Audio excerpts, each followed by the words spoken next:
Bonjour, bienvenue sur notre chaîne d'Histoire vécue. Nous espérons que vous apprécierez. Valérie restait assise dans la salle d'attente immaculée et froide de l'étude notariale, le regard perdu vers un point indéfini du mur.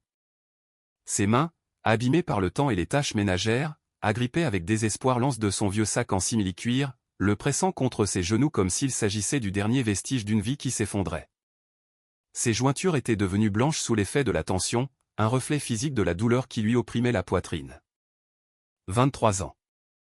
C'était le temps qu'elle avait offert en un sacrifice silencieux. 23 années de mariage qui semblaient maintenant se dissoudre comme des morceaux de sucre dans l'eau. Elle se souvint, avec une pointe de douleur au ventre, des 2 grossesses qui n'étaient pas arrivées à terme. Ces petites vies qui s'étaient éteintes avant même de commencer et qui avaient emporté avec elles une grande partie de sa joie. Elle se remémora les interminables nuits blanches au chevet de sa belle-mère, Monique, qu'elle avait soignée avec une dévotion quasi religieuse après qu'un AVC dévastateur l'eût laissé cloué au lit pendant 3 longues et agonisantes années. Et maintenant, c'était la fin du chemin. Durant toutes ces années, Valérie avait oublié qui elle était vraiment. Elle avait enterré sous des couches d'obligation cette jeune fille rieuse et rêveuse, qui aspirait autrefois à devenir professeure de littérature, qui aimait les poèmes de Victor Hugo et d'Arthur Rimbaud. Elle avait oublié ses propres désirs, ses fantasmes, se diluant complètement dans la famille de Stéphane, mendiant un amour et une approbation qui n'arrivèrent jamais. La famille de son mari, une lignée d'avocats et de médecins aisés, l'avait toujours regardée de haut. Pour eux, Valérie n'était qu'une pauvre fille de quartier, une femme simple sans pédigré qui n'était pas à la hauteur de leur petit Stéphane, un homme à la carrière brillante et à l'avenir prometteur. Le silence de la salle fut violemment rompu lorsque la porte d'entrée s'ouvrit à la volée. Stéphane entra, son mari, son ex-mari, se corrigea-t-elle mentalement avec amertume. Il ne venait pas seul. À son bras était accrochée Manon, une fille insultamment jeune, d'à peine 25 ans, vêtue d'une mini-jupe vertigineuse et portant un maquillage si strident qu'il ressemblait à un masque de guerre. Il n'essayait même pas de dissimuler leur euphorie. Manon donna un petit coup de coude enjoué à Stéphane, lui chuchota quelque chose à l'oreille avec une complicité venimeuse et il éclata d'un rire bruyant. Il riait fort, avec cette sonorité grave et expansive de celui qui se sent maître du monde, comme s'ils étaient dans une fête privée et non dans une étude notariale attendant la lecture d'un testament. « Tiens, Valérie » s'exclama-t-il d'une voix traînante chargée d'une ironie mordante. « Toi aussi tu viens pour le partage du butin ? Bon, je suppose que c'est correct. Quelque chose devra bien te tomber dessus pour nous avoir supportés avec patience toutes ces années. » Non. Valérie ne répondit pas. Elle garda la bouche close, sentant un nœud asphyxiant se former dans sa gorge, mais elle s'interdit formellement de pleurer. Pas ici, pas devant lui, et encore moins devant cette gamine qui l'observait avec un triomphe mal dissimulé dans les yeux. Manon la scannait d'un regard évaluateur et méprisant, s'attardant sur ses chaussures usées, sur le manteau qui avait connu des jours meilleurs et sur les fils d'argent qui sillonnaient ses cheveux sans teinture. Maître Nathalie, une femme d'âge moyen, corpulente et au visage sévère, engoncée dans un tailleur impeccable, apparut sur le seuil et les invita à passer dans son bureau. Elle s'assit derrière une imposante table aux boiseries en chêne, ajusta ses lunettes sur l'arête de son nez et ouvrit une chemise en cuir avec des mouvements lents et cérémonieux. « Bien » commença-t-elle d'un ton officiel qui n'admettait aucune interruption. « Nous sommes réunis ici pour la lecture du testament de Madame Monique, décédée le 23 septembre dernier. » Valérie frissonna en entendant ce nom. Sa belle-mère était morte depuis 6 mois, mais la douleur de la perte restait à vif. Monique avait été la seule personne de toute la famille de Stéphane à l'avoir traitée avec dignité, avec humanité. Peut-être même l'avait-elle aimée comme une fille. Durant les 3 dernières années, Valérie avait pratiquement vécu dans cette maison, prenant soin de la vieille dame paralysée. Elle lui servait soigneusement un bouillon de légumes fait maison, cuillère après cuillère, la lavait avec délicatesse, lui lisait des romans à voix haute et conversait avec elle pendant des heures lors des aubes où la douleur empêchait la vieille dame de dormir. Elle parlait de livres, se remémorait des films en noir et blanc, réfléchissait sur la vie et la mort. Monique lui racontait des histoires de sa jeunesse, de l'après-guerre, de sa rencontre avec son mari. Valérie écoutait, chérissant chaque mot comme s'il s'agissait d'or. Stéphane, en revanche, préférait ne pas se traumatiser, comme il avait l'habitude de se dire à lui-même. Il rendait visite à sa mère une fois toutes les 2 semaines, 15 minutes montre en main et toujours avec un visage renfrogné. Il restait dans le couloir à vérifier ses emails sur son téléphone, impatient de fuir, jusqu'au jour où il ramena Manon à la maison et annonça sans préambule, qu'il partait. Valérie se souvenait encore, avec la netteté d'un cauchemar, de cet après-midi gris où il s'était planté devant elle et lui avait lâché avec froideur « Je m'en vais. J'ai besoin d'une autre vie. J'ai besoin d'air frais et tu ne m'attires plus. Tu t'es laissé aller. » Sans explication profonde, sans une excuse, sans regarder en arrière. Aussi simplement que cela, il l'effaça de son existence comme s'il s'agissait d'un vieux meuble encombrant la décoration d'une nouvelle maison. Monique pleura amèrement ce jour-là, s'agrippant à la main de Valérie avec ses doigts déformés par l'arthrite. « Pardonne-le, ma fille, et pardonne-moi d'avoir élevé un tel monstre. » La voix monotone de maître Nathalie la ramena au présent. Selon les dispositions testamentaires, lut la femme, l'appartement haussmannien de 300 mètres carrés situé dans le Marais, à Paris, devient la propriété exclusive de monsieur Stéphane. Manon lâcha un petit cri étouffé d'émotion et se pendit au cou de Stéphane en l'embrassant bruyamment sur la joue. Il sourit avec suffisance, lançant un regard de triomphe vers Valérie comme pour dire « Tu vois ? C'était toujours moi. » La maison de campagne dans le Luberon, en Provence, avec la bâtisse principale et les terrains annexes, continua maître Nathalie, imperturbable, passe également aux mains de monsieur Stéphane. « Tu as vu ?» Stéphane ne put se contenir, se tournant vers Valérie. « Maman a fait ce qu'il fallait.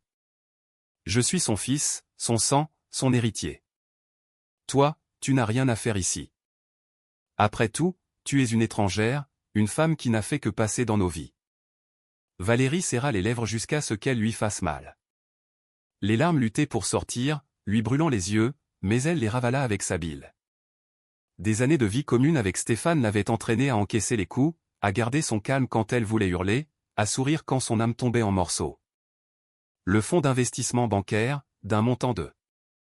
Maître Nathalie mentionna un chiffre vertigineux en euros, est également transféré à la titularité de monsieur Stéphane. Manon commença à applaudir en faisant de petits sauts sur sa chaise comme une enfant capricieuse. « Ah, Steph, avec cet argent on part à Saint-Tropez. C'est ce dont j'ai toujours rêvé. Et ensuite aux Seychelles, et on pourra acheter la décapotable que tu m'as promise. Je t'avais dit que tout se passerait bien. » Stéphane bomba le torse, gonflé d'orgueil, et entoura les épaules de Manon de son bras. Valérie tourna la tête vers la fenêtre, incapable de continuer à être témoin de ce spectacle de cupidité. Maître Nathalie consulta de nouveau les documents. Elle se racla légèrement la gorge et continua, cependant, le testament inclut une clause spécifique qui concerne madame Valérie. Valérie sursauta. Stéphane lâcha un petit rire moqueur et Manon lui fit écho avec un rire idiot.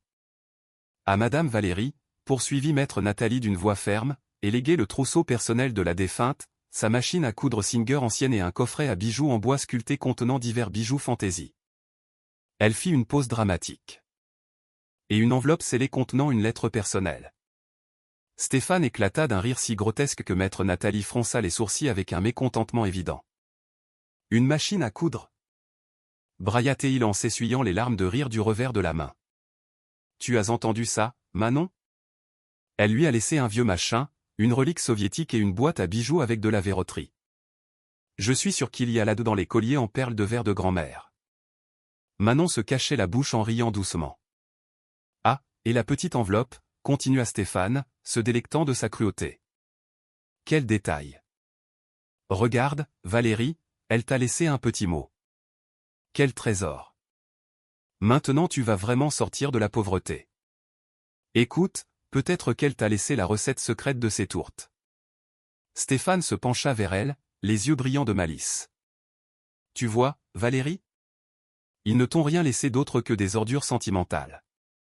L'appartement, la maison en Provence, l'argent, tout est à moi, parce que je suis son fils, son propre sang.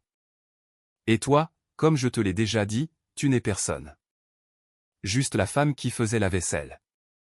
Valérie, avec une dignité qui sembla remplir la pièce, tendit la main et prit l'enveloppe que lui tendait maître Nathalie.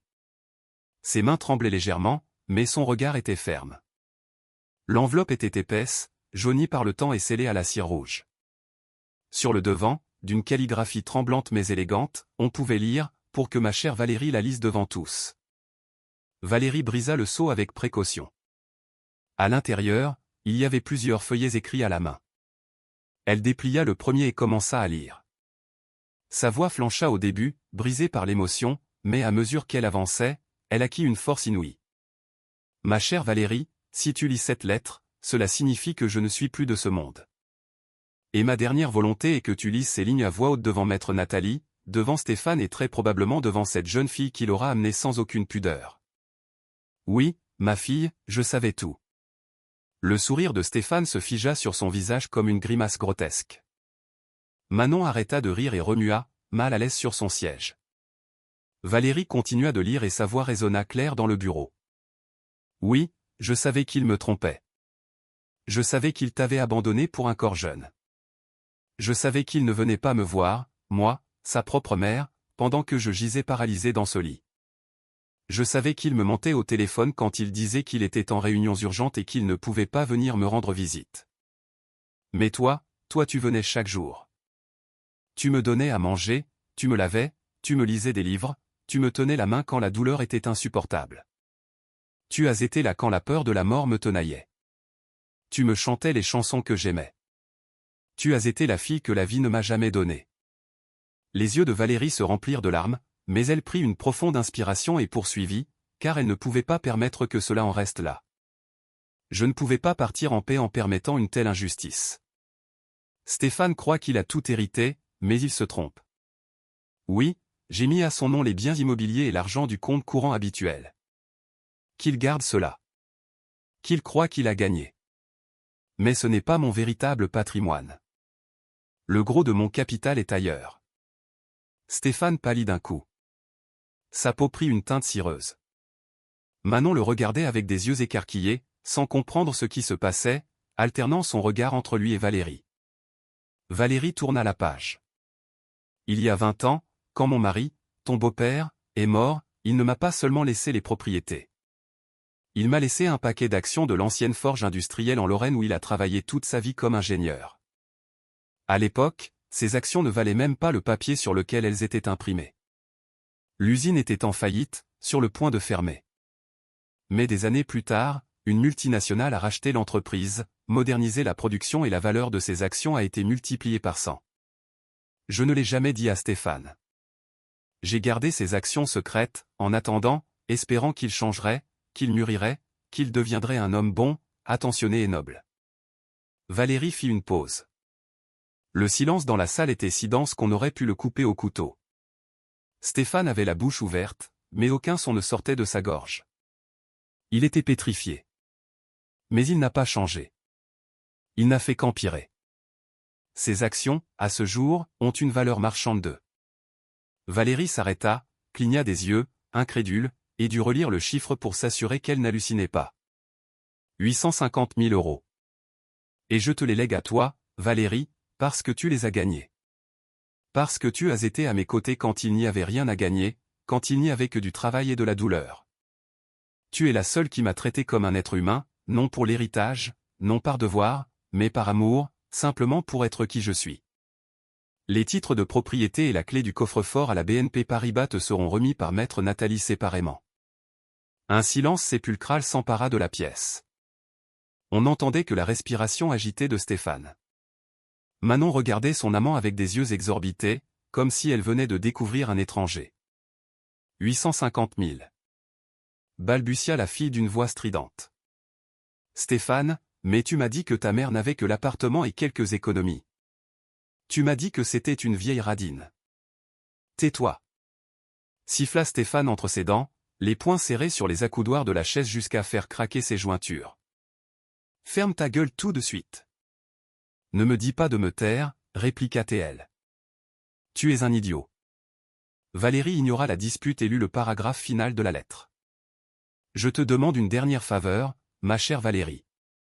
Ne dépense pas un seul centime de cet argent pour Stéphane.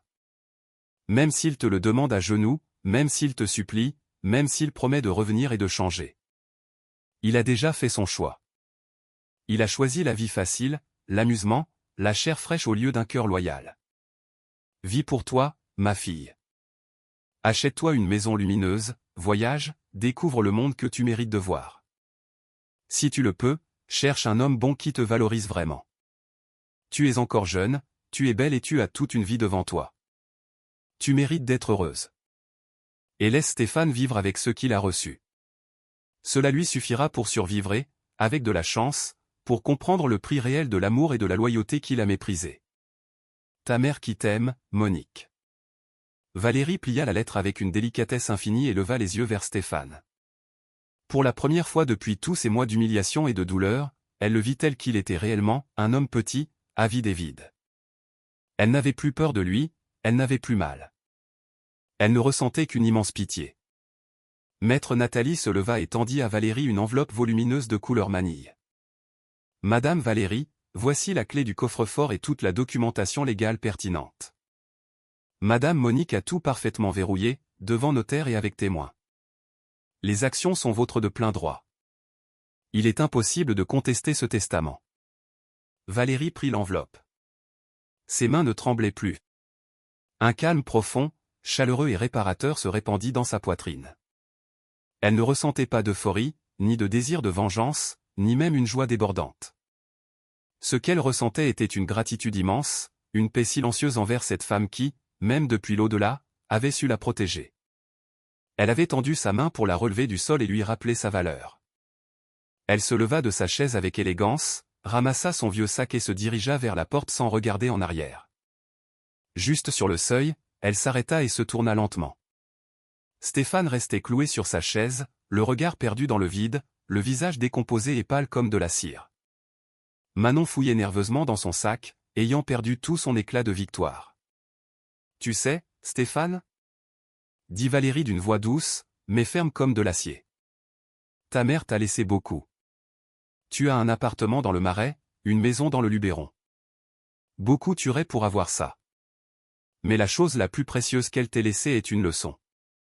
Une leçon sur ce qui compte vraiment dans la vie et sur la façon dont on doit traiter les personnes qui nous aiment. » Elle fit une pause, le regardant droit dans les yeux. « C'est dommage que tu sois incapable de l'apprendre. Tu n'as jamais su valoriser ce que tu avais jusqu'à ce que tu le perdes. » Elle sortit du bureau et ferma la porte derrière elle avec douceur. Le son de la serrure résonna comme un point final définitif à son ancienne vie. Dehors, la journée d'automne resplendissait d'une lumière dorée et propre. Le vent remuait les feuilles sèches sur le trottoir en petits tourbillons. Valérie s'arrêta au milieu des quais de la Seine, inspira profondément l'air frais et leva le visage vers le ciel bleu. Pour la première fois depuis des années, un sourire sincère, libre de fardeau et de peur, illumina son visage. « Merci » murmura-t-elle en regardant vers les nuages. « Merci, maman. Merci, Monique. » Elle ajusta son manteau, pressa l'enveloppe contre sa poitrine et se mit à marcher d'un pas ferme vers l'avant, vers l'horizon, à la rencontre de la nouvelle vie qu'elle avait enfin gagné le droit de vivre.